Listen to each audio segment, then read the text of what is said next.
Hey, thanks for being here. This is Play It Forward. Real people, real stories, the struggle to play it forward. Episode number 537 is with Disney's Leslie Iwerks, the Imagineering story. Good. How are you doing? Absolutely fantastic. I got to thank you. And I mean that in a really big way. I've been on the Imagineering journey since it appeared on Disney Plus. I got to see the pictures before the book. And so therefore this book, oh my God, it takes me deeper into the story. Yeah, it sure does. 750 plus pages. Well, it's almost like you've allowed me to step inside your journal. And actually, it's not even just your journal. It's the entire process of Disney from page one all the way through. There is a story here, and people are going to grow from it.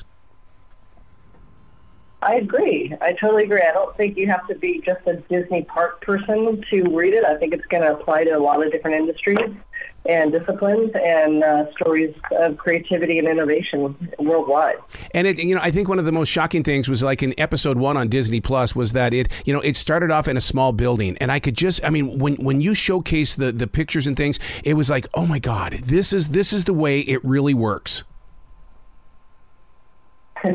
Totally. I mean, it really did start out in a small way with this ragtag group of artists and animators and designers and art directors and writers, and ultimately he kind of fell into lockstep with Walt's vision, a creative vision to build a park unlike anything anyone had ever seen before, and to think that has led to 12 theme parks later and countless hotels, hundreds and thousands of hotel rooms and restaurants around the world. It's pretty amazing that creative DNA has sort of worked its way through all these different places. And it starts off with belief and trusting, doesn't it? Because, you had to believe in Walt's vision, and all of a sudden then the team starts to grow, and now you've got to trust that there's going to be a vision that becomes the reality. Yeah, he believed in people. He believed in people's talents more than they believed in their own talents themselves. He could see through somebody and say, like Blaine Gibson, for example, who was an animator for Disney animation. He was, kind of an in-betweener, character animator, but with sculpting on the side. And Walt saw some of his sculpts in a little display at the studio and said, "You're gonna basically be a sculptor and start sculpting the the various animatronic figures." And he ultimately not only did animals that became animatronic figures, but he did the presidents in Hall of Presidents, and he did all of the presidents' heads. And here he was, this just little guy, animator, partially sculpting, and then now he's doing all these amazing photorealistic heads. So Walt really he could see the long-term potential in everybody. Well, see, and that helps me understand Tommy Morris's comment when he says that, there were many times that they were encouraged to forget who they were. In other words, they got to be the artists that they are. They, because artwork comes from everywhere, your surroundings, the universe, everywhere. Yeah. No, absolutely. And I think that's what's fun about Imagineering is it's the blue sky development process is truly blue sky. You look up at the blue sky, you can think of anything you want. And there's a lot of work and time that is spent in that phase to think outside of the box and to think inside the box, and then turn the box upside down and tear it apart and rebuild it. And so, that's just what they do.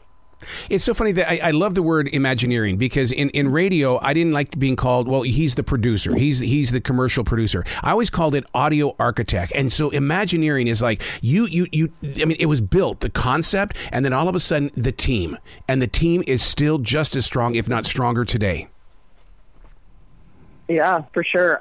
So many disciplines go into Walt Disney Imagineering, and they've got over 500 patents and technologies all over, from ride systems to animatronics figures to ways in which things are sculpted and carved and digitized, and projection technology. And there's so many things that go into any one attraction. but it's all storytelling at the end of the day. It's how do you tell a great story and then use the tools that are out there, or imagine the tools that can be there in 10 years and build towards that.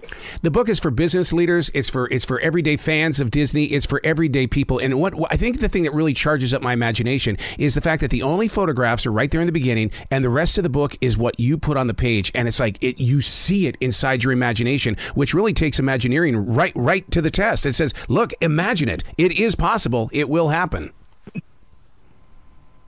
Yeah, it was definitely more of a challenge to put it on paper than it was to film it and show you and take you there.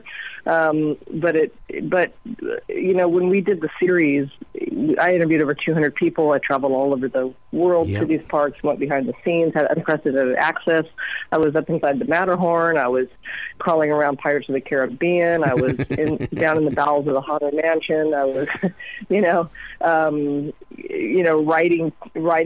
writing ride systems before they were even finished. You know, just really getting a sense of the creative process. And so to me, you know, I just really wanted the reader, in this case, to be able to imagine it in a way that the series, you know, couldn't do. The level of detail that we were able to put into the book, you know, was gratifying for me, because you just can't put all that into a 6-hour show. Yeah. So well, I'm just grateful, because the series was originally 90 minutes, commissioned as a 90-minute film, and we built it out because we had so much material, and ended up cutting in at 6 hours. So they loved that and put it on Disney Plus. So we were very fortunate. And then Wendy Lefcon at Disney Publishing said, "I know you have so much left on the cutting room floor. How would you like to do a book?" So it was great. Well, I love the story. It's to infinity and beyond, in the way that the way that it looked like the land, there wasn't enough land there, and you had to build that giant castle, and the way that everything just came together while not offending those that live in China. I mean, you brought two worlds together in one place, and my God, the people came. Oh, yeah. I mean, you know, whether it be Walt Disney World, they never thought that was going to have the traction, you know, before, with how many people came to opening day, and then they ultimately did. But when you look at Shanghai Disneyland, I think they always knew it would get the traction that it did. It was just that, very much in the same way as Anaheim was. Anaheim was in orange groves, and it was just land out there, out in the middle of nowhere at the time Walt built it.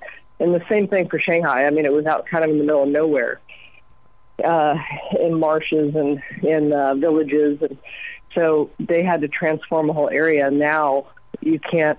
I mean, now the entire city is built up around the park in Shanghai. Yep. So I've heard rumors that you're working on a new film right now. What you doing, or can you talk about it?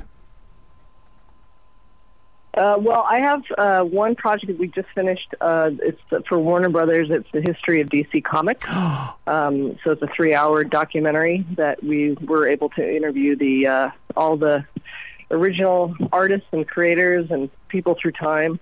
So that was really fun to chronicle that story. And then I'm also I'm in production on a new series with Warner Brothers that you'll hear about soon. They have not announced it yet, but we have been thick into production. And I'm also in development with Disney on another series. So all this will be announced at some point, hopefully soon. But you're part of the storytelling field as well. I mean, so many times we think the storytellers are those that, write the story itself and then go over and do the production and stuff. But you are carrying a legacy with you, and you take that quality with you the entire way. You are opening the door for a lot of women who want to be leaders in making films. Oh, well, thank you. I'm very fortunate that I, don't really think about being a woman, but I just do my work and appreciate the opportunities that come my way and the offers that come my way. I love working with talented women in every level of production. And I'm very blessed right now to be working with 3 producers on my show that are all women and extremely talented, hardworking, and it's just great. It's just a joy. Wow. It's in a book form, and it's also on Disney Plus. Imagineering. I can't thank you enough for what you are doing, because it does open imaginations, and it helps people believe in the spirit of art.